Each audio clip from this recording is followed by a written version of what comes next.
행복한 안식일입니다. 마석교에 오니까 이 예언에 관심이 많은 성도들이 있는 것을 보았습니다. 제가 마석교에 오기 전에 이 요한계시록 말씀을 이렇게 막 하다가 발령을 받아가지고 조금 아쉬웠습니다. 그래서 저녁 예배 시간에는 계시록의 말씀을 가지고 함께 은혜를 나눠 보도록 하겠습니다. 이제 요한계시록을 저녁 예배 시간에 할 거야 이렇게 하는 얘기를 저희 큰애가 들었습니다. 그랬더니 아빠 큰일 날라 그러냐고. 그래서 왜? 그랬더니 성도들이 다 주무신다는 거예요. 이렇게 어떻게 하려고 그러냐고. 그래서 너무 힘들면 안 되니까 제가 요한계시록 연구의 기초가 되는 7교회를 7번에 걸쳐서 연구해 보도록 하겠습니다. 그리고 분위기를 봐서 계속 할지 말지 할 테니까 현보라 너무 걱정하지 말거라.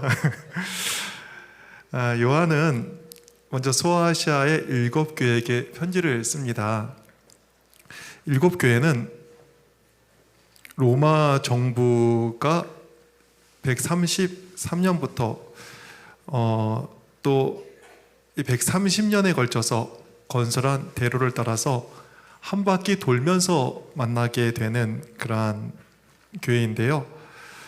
고속도로의 출발점인 에베소를 출발하여 북상하면서 서머나 버가모 교회를 만나게 됩니다.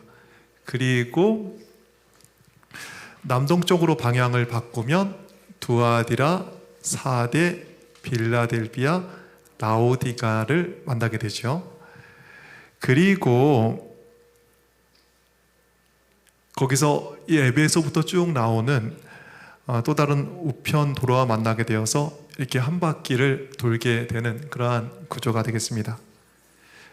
특별히 오늘부터 살피는 7교회는 요한계시록에 나오는 7인과 7나팔과 평행 구조를 이루면서 초대교회부터 시작해서 재림 시대까지 7시대의 교회의 모습을 표상적으로 보여주고 있습니다. 역사는 나중에 써야 되는데 교회의 역사는 요한계시록에 이렇게 미리 쓰여져 있는 것입니다.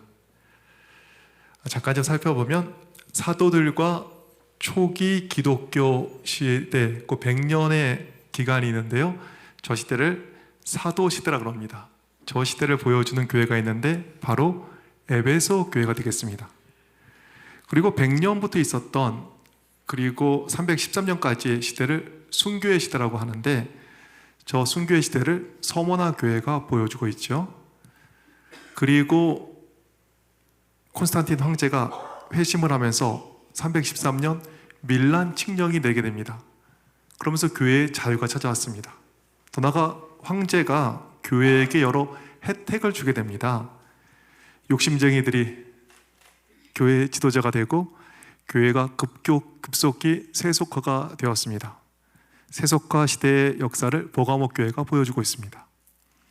세속화 시대를 지나 로마 교회는 서기 538년부터 종교 권력과 정치 권력을 동시에 행사하게 됩니다. 말씀이 아니라 교회 법이 우선 시대는 종교 암흑 시대가 찾아온 것입니다. 이 종교 암흑 시대를 두아디라 시대라 이렇게 이야기하고 그 교회가 그것을 보여주고 있습니다. 그리고 1517년부터 루터의 종교 개혁이 시작되었고 교황 비오스 6세가 나폴레옹의 부하 이 벌티어 장군에게 붙잡힘으로 교황 권력이 끝날 때까지 1798년까지의 상황을 4대 교회가 미리 보여주고 있습니다.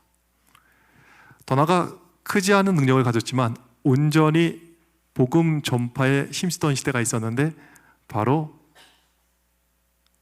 빌라델비아 교회가 보여주는 선교 시대가 되겠죠. 더 나아가 1844년 예수님께서 재림하는 것이 아니라 세상을 심판하시는 특별한 일이 시작된 것을 우리는 알고 있습니다. 1844년 이후 세상 역사의 마지막을 삼고 있는 지금의 상태를 라오디게아 교회가 보여주고 있습니다.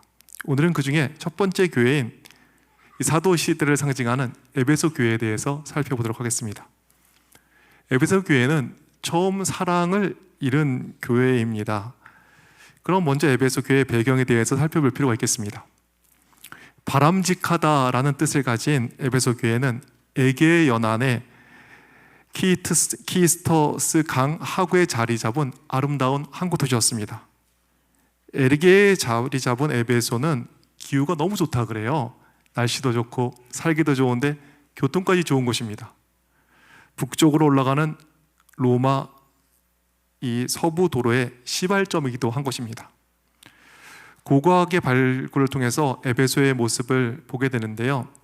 여러 개의 성문이 있고 30m마다 성루가 세워졌다고 합니다. 성벽의 두께도 이 3m예요. 든든한 그러한 도시인 것이죠. 보통 고대 국가들은 야외 극장의 크기가 도시의 크기를 짐작하게 하는데 에베소에는 언덕의 경사를 이용한 25,000석의 야외 극장이 있었습니다. 그러니까 인구를 대략 짐작할 수 있는데 22만 5천 명 정도가 되는 대도시였다, 이렇게 전해지고 있습니다. 에베소에는 요것이 있습니다. 이게 혹시 뭔지 좀 아실까요? 세계에서 세 번째로 컸다는 도서관입니다. 셀시우스 도서관이 에베소에 있습니다. 요거는 뭔지 좀 아실까요? 네? 화장실, 다 아시네요. 화장실인데 수세식 화장실입니다. 그런데 저기 보면 지금 수세식 화장실에 가면 비데가 이렇게 설치되어 있지 않습니까? 근데 이때는 비데가 없었잖아요. 그래서 어떻게 했나 봤더니 주인이 볼일을 보기 직전에 노예가 저기 앉아가지고 이렇게 돌을 데웠답니다. 그래서 비데가 된 거죠. 그래서 비데에 있는 이게 수세식 화장실이었던 것 같아요. 네, 요게 에베소에 있는 그 수세식 화장실이었다면 요거는 혹시 아실 수 있을런가 모르겠습니다. 요게 에베소의 그 사창가 앞에 있는 거라요. 저 발이 혹시 뭔지 좀 아시겠나요? 그걸 목사님 딱 하시네요. 저게 미성년자가 오면은 한번 대봐. 그래가지고 발 크기를 잰답니다. 그래서 요거보다는 그냥 큰 사람이 갈 수 있어? 이렇게 하면서 애들은 가거라? 이렇게 했던 성인 인증 발바닥이었다고 이렇게 전해지고 있습니다. 에베소에서 섬긴 신이 있었습니다. 이 아데미 신인데요. 로마인들은 다이아나로 부른 이 달의 신전, 달의 여신을 숭배했습니다. 아데미 신전은 기원전 480년에 세워졌다가 알렉산더 대왕이 태어난 날 356년에 불이 났다 그래요. 그러니까 신전이 불이 나니까 민망하잖아요. 그랬더니 출산의 여신 아데미가 출산을 도우려고 출타했다가 이렇게 불이 났다, 이렇게 얘기가 전해진다고 합니다. 하여간 에베소는 아데미 신이 굉장히 번성한 곳이었음을 성경을 통해서도 알 수 있습니다. 사도행전 19장을 보시면 아데미 여신상을 만들어 파는 은장색이 굉장히 많은 것을 보게 됩니다. 그런데 이 우상 숭배의 도시에 바울이 전도를 함으로 큰 부흥이 일어났고 은상색들의 그 밥줄이 끊어지게 생긴 거예요. 그래서 사도행전에 보면 에베소에 살고 있던 은장색들이 큰 소동을 일으켰습니다. 그렇게 에베소는 아데미 여신과 그것과 연관된 산업이 굉장히 발전됐던 도시입니다. 아데미 여신을 숭배했던 에베소가 어떻게 이렇게 큰 부흥을 맛보게 되었을까요? AD 52년경이죠. 바울이 2차 선교 여행을 하던 중에 예루살렘과 안디옥으로 가던 도중에 짧은 기간 에베소에 머무게 됩니다. 그리고 복음을 전했습니다. 그리고 사도행전 18장 하단을 보시면 그곳에 정착해 있던 바울의 친구 아굴라와 브리스길라가 요한의 침례만 알고 있었던 위대한 설교자 아볼로에게 하나님의 더 깊은 도를 알게 합니다. 그 후에 브리스길라와 아굴라 그리고 아볼로가 바울이 돌아오기까지 1년간 에베소에서 힘있게 복음을 전합니다. 그리고 때마침 사도 바울이 3차 선교 여행 중에 이 에베소에 3년을 머물면서 많은 결실을 얻게 됩니다. 3차 선교 여행이 끝난 후에 바울이 투옥됩니다. 디모데전서 1장 3절을 보시면 투옥 후에 다시 풀려난 바울이 AD 64년 경쯤에 에베소를 다시 방문해서 디모데에게 에베소의 감독의 위치를 넘겨준 것으로 저희가 보고 있습니다. 이와 같이 에베소는 브리스길라와 아굴라 또 아볼로가 사역을 하고 뒤이어 바울이 사역하고 디모데가 뒤를 이어 목회를 한 곳입니다. 어마어마한 교회죠. 이것도 어마어마한데 그 뒤에 여기에 또 누가 옵니까? 유다 전쟁에 의하면 유다와 로마의 전쟁 동안 예루살렘 성이 황폐하게 됩니다. 그리고 AD 68년경에 예수님의 사랑하는 제자 요한이 예수님의 어머니 마리아를 모시고 에베소에서 여생을 보냈다고 전해집니다. 그래서 에베소에 가면 이 마리아 기념교회가 이렇게 있습니다. 그리고 전설에 의하면 밤모섬의 유배에서 풀려난 요한은 트라이안 황제 때까지 에베소에서 살았다고 전해지고 있습니다. 너무 노쇠해서 걷지 못하는 요한을 이 신자들이 부축해 갖고 와가지고 교회에 모셔놓으면 소자들아 서로 사랑하라 이렇게 가르쳤다고 전해지고 있습니다. 그래서 에베소에 가면 이 요한 기념교회가 이렇게 있습니다. 어마무시한 사람들이 지도자로 있던 정말 대단한 교회입니다. 근본 있는 교회가 에베소 교회입니다. 뭐 브리스길라, 아골라, 뭐 사도 바울, 여기다 뭐 아볼로, 디모데, 사도 요한, 뭐 쟁쟁한 사람들이 여기 지도자를 있었으니까 보통 교회가 아닌 거죠. 뭐 마석교회 비슷하지 않습니까? 우리 너무 쟁쟁한 목사님들이 다 계셔가지고 야 참 제가 뭐 참 민구스럽기도 하지만 하여간 이 마석교회 담임 목사로 있다니까 굉장히 또 어깨가 으쓱해지네요. 네, 하여간 이런 특권을 받은 에베소 교회는 당연히 잘한 게 많이 있습니다. 어떤 걸 잘했을까요? 자, 에베소가 어떤 걸 잘했는지 계시록 2장 1절의 말씀 보시겠습니다. 에베소 교회의 사자에게 편지하라. 오른손에 있는 7뼈를 붙잡고 7금 촛대 사이를 거니시는 이가 이르시되 내가 네 행위와 수고와 내 인내를 알고. 여기 에베소 교회는 뭐가 있던 교회예요? 내 행위가 있다 이렇게 얘기했는데 행위가 영어로 works입니다. works. 그러니까 에베소 교회는 뭐 하는 교회예요? 일하는 교회였어요. 일하는 교회. 에베소 교회는 뭐 하는 교회였다고요? 일하는 교회.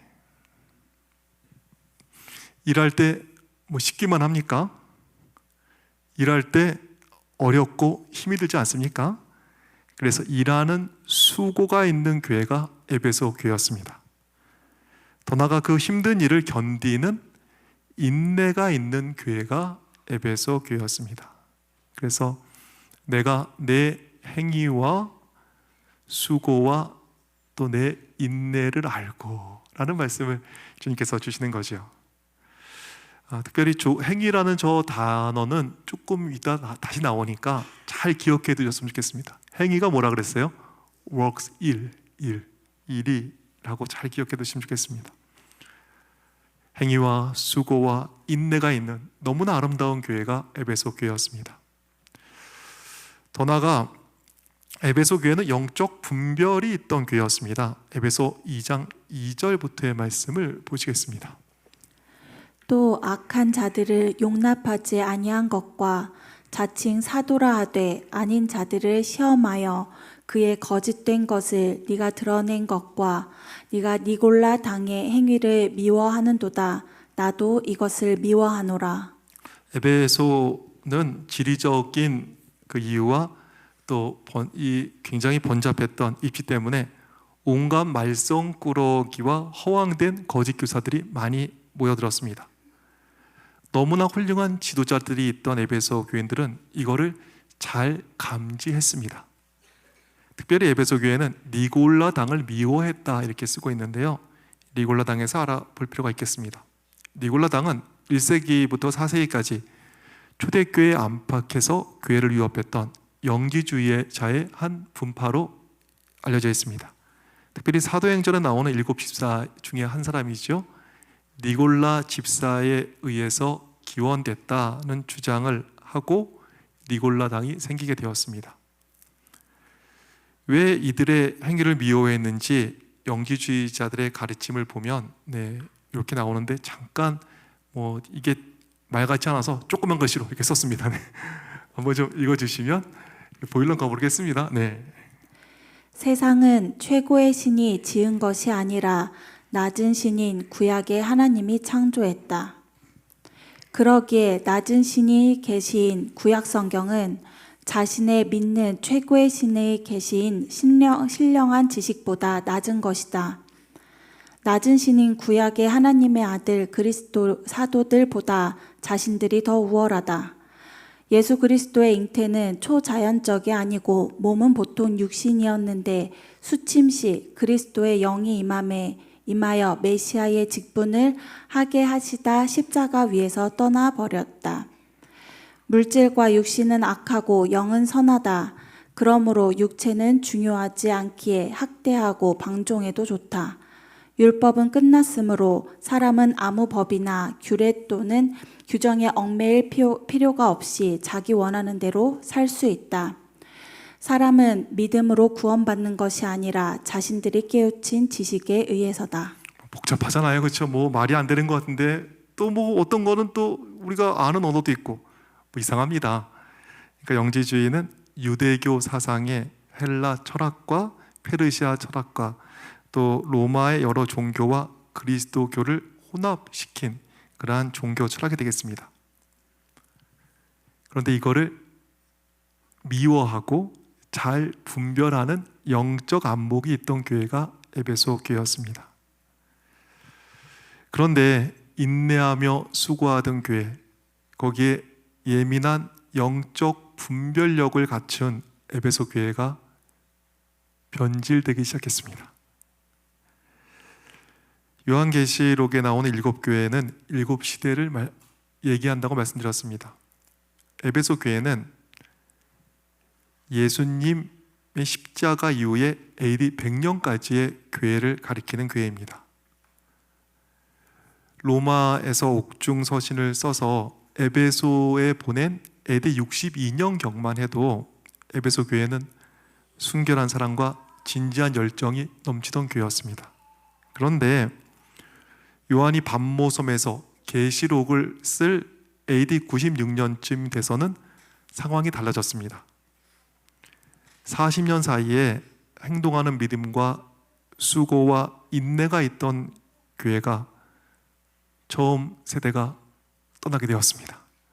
그리고 새로운 세대로 바뀌면서 무화적 봉사와 희생 정신이 사라지게 된 것입니다. 그리고 사랑이 완전히 식어버렸습니다. 계시록 2장 4절의 말씀을 보시겠습니다. 그러나 너를 책망할 것이 있나니 너의 처음 사랑을 버렸느니라. 그러므로 어디서 떨어졌는지를 생각하고 회개하여 처음 행위를 가지라. 만일 그리하지 아니하고 회개하지 아니하면 내가 네게 가서 네 촛대를 그 자리에서 옮기리라. 에베소 교회는 많이 잃어버린 교회가 아니었습니다. 하나를 잃어버렸습니다. 하나를. 너무나 잘하던 교회가 딱 하나를 잃어버렸습니다. 뭘 잃어버렸습니까? 처음 사랑을 잃어버렸습니다. 사랑 하나 잃어버렸는데 사랑 하나 잃어버린 것만큼 치명적인 것은 없는 것입니다. 예수님을 3번이나 부인한 베드로를 사명의 자리에 다시 부르시면서 예수님은 하나만을 물어보십니다. 뭘 물어보세요? 한번 보시죠. 그들이 조반 먹은 후에 예수께서 시몬 베드로에게 이르시되 요한의 아들 시몬아 네가 이 사람들보다 나를 더 사랑하느냐 하시니 두 번째 이르시되 요한의 아들 시몬아 네가 나를 사랑하느냐 세 번째 이르시되 요한의 아들 시몬아 네가 나를 사랑하느냐. 똑같이 시몬 베드로에게 물어본 거 뭐만 물어보세요? 어느 대학 나왔냐 물어보십니까? 전공이 뭐였냐 물어보십니까? 학점을 어떻게 받았냐 물어보십니까? 학위를 뭘 받았는지 물어보십니까? 뭐 성격이 어떠냐 이거 물어보십니까? 너 재능이 어떠냐 물어보십니까? 너 건강이 어떠니? 너 나이가 어떠니? IQ가 어떠니? 이거 물어보십니까? 우리 주님께서 뭘 물어보세요? 사랑하느냐? 예수님의 제자 되는 일과 봉사하는 일에 있어서 딱 한 가지 조건만을 말씀하시는데 내가 나를 사랑하느냐? 저거 하나 물어보셨습니다. 베드로가 모든 자질을 소유했다 할지라도 사랑이 없으면 주의 양떼를 돌보는 목자가 될 수 없습니다. 지식과 박의 정신과 달병과 감사하는 마음이 있어도 그리스도에 대한 사랑이 없으면 실패하고 마는 것입니다. 그래서 시대의 소망에는 다음과 같은 영감적인 말씀이 기록되어 있습니다. 그분은 제자 되는 일과 봉사하는 데 있어서 단 한 가지 조건만을 말씀하셨다. 네가 나를 사랑하느냐고 말씀하셨다. 이것이 필수적인 자격이다. 비록 베드로가 다른 모든 것은 소유했다 할지라도 그리스도에 대한 사랑이 없었다면 그는 주의 양떼를 돌볼 충실한 목자가 될 수 없었을 것이다. 지식과 박의 정신과 달병과 감사하는 마음과 열심히 다 선한 사업의 성공에 도움이 되지만은 마음속에 그리스도의 사랑이 없으면 그리스도교의 목자로서 사업은 실패하고 만다. 모든 걸 다 갖추어서도 사랑이 없으면 실패하는 것입니다. 그러기에 우리 주님께서는 실패한 베드로를 다시 사명의 자리에서 부르시면서 뭐 물어보셨어요? 네가 날 사랑하느냐? 다 갖췄지만 영적 분별력도 있었지만 사랑을 잃은 에베소 교회는 어떻게 보면 가장 큰 결여됨이 있는 교회였는지도 모르겠습니다. 모든 걸 갖추었어도 사랑이 없으면 실패하고 마는 것입니다. 우리 처음 사랑을 가지고 있습니까? 학창 시절에 뜨거웠던 사랑, 군대에서 지켰던 그 변함없는 사랑, 예전에 가졌던 헌신적인 사랑이 지금 어디가 있습니까? 침례를 받고 집사 장로로 부름받았을 때 주님 사랑하여 기꺼이 십자가를 지겠다고 다짐했던 처음 사랑, 지금도 우리의 가슴에 남아 있습니까?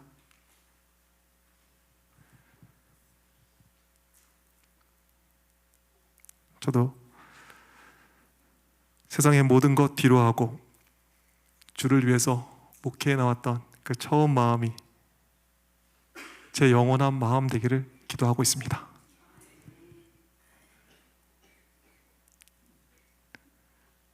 소망합니다.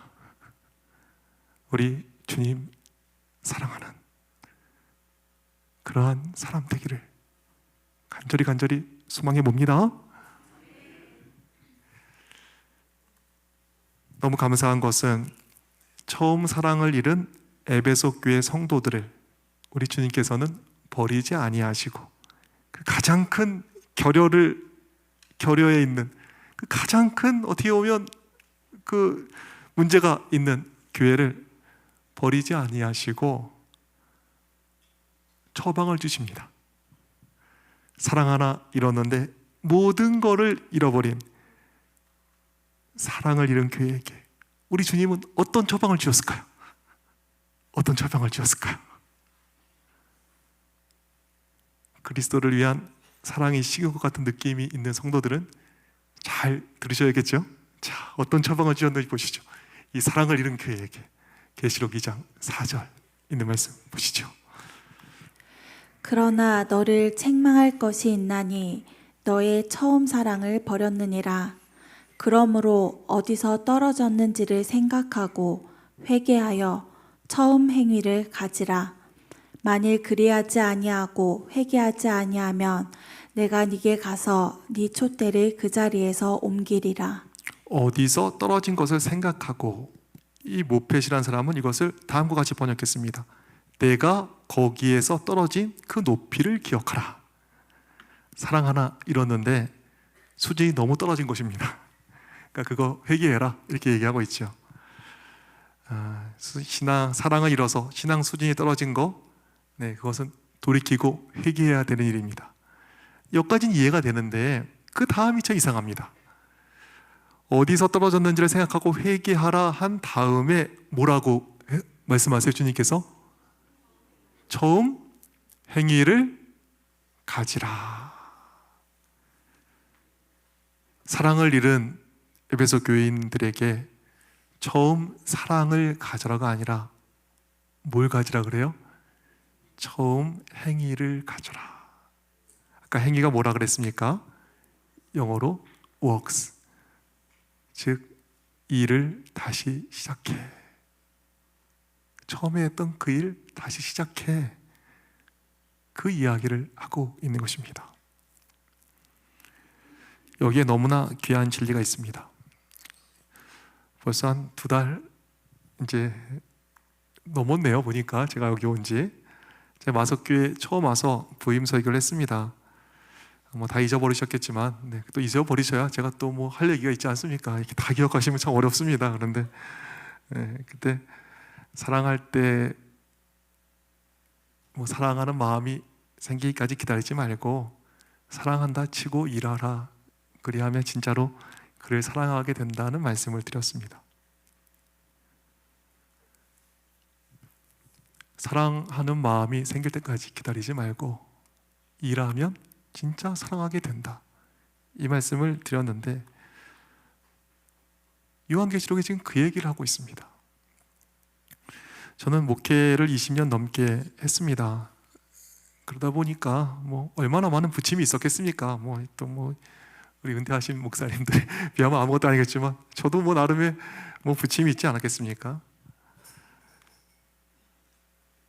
지난번에 있던 우리 답심리교회도 참 이렇게 정이 안 가던 교회였습니다. 정말 이상한 교회였습니다.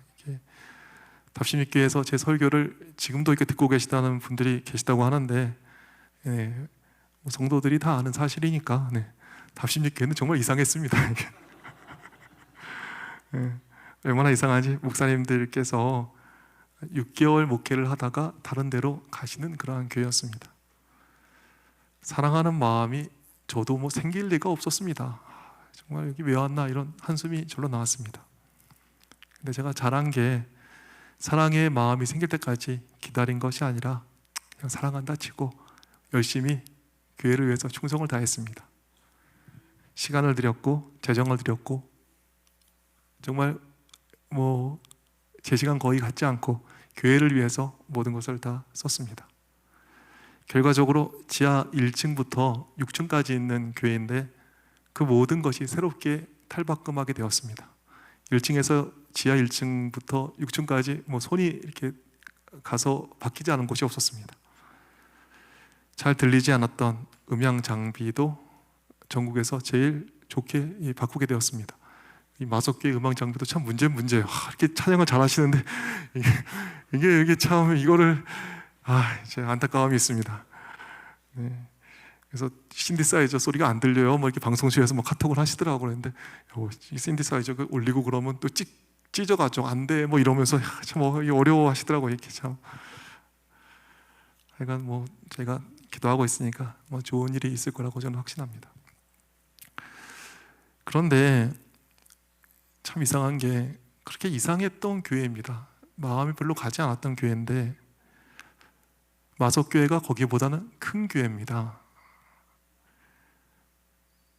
근데 마석교회 발령받고 오는데 제 눈물이 핑 돌더라고요. 그 교회에 떠나면서 이렇게 손때 묻은 교회를 보는데 눈물이 핑 돌았습니다. 마석교회가 나쁜 교회가 아니잖아요, 그렇죠? 좋은 교회잖아요. 큰 교회입니다.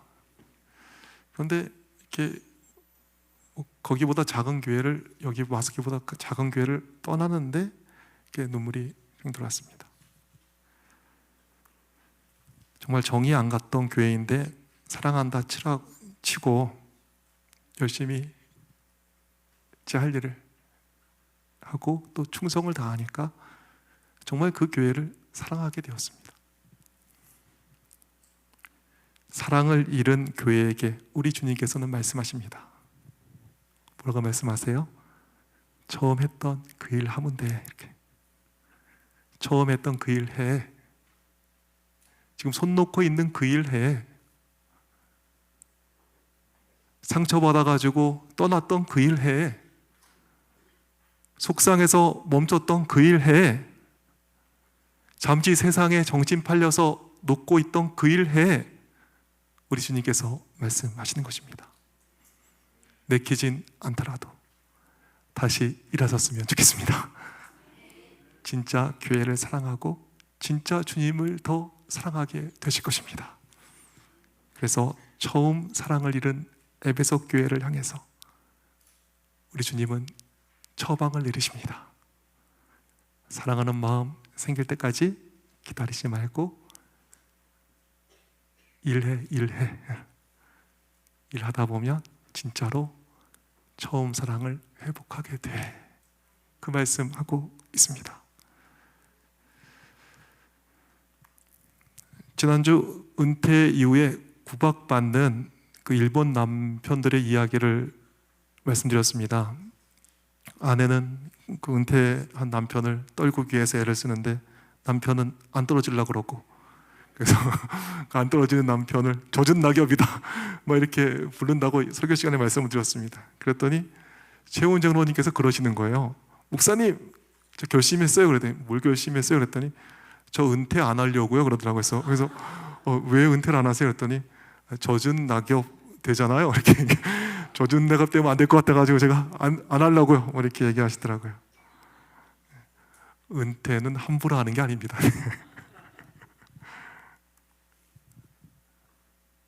우리 주님께서 그만 이제 잠깐 쉬어 하실 때가 있습니다. 그때까지 우리는 항상 충성입니다.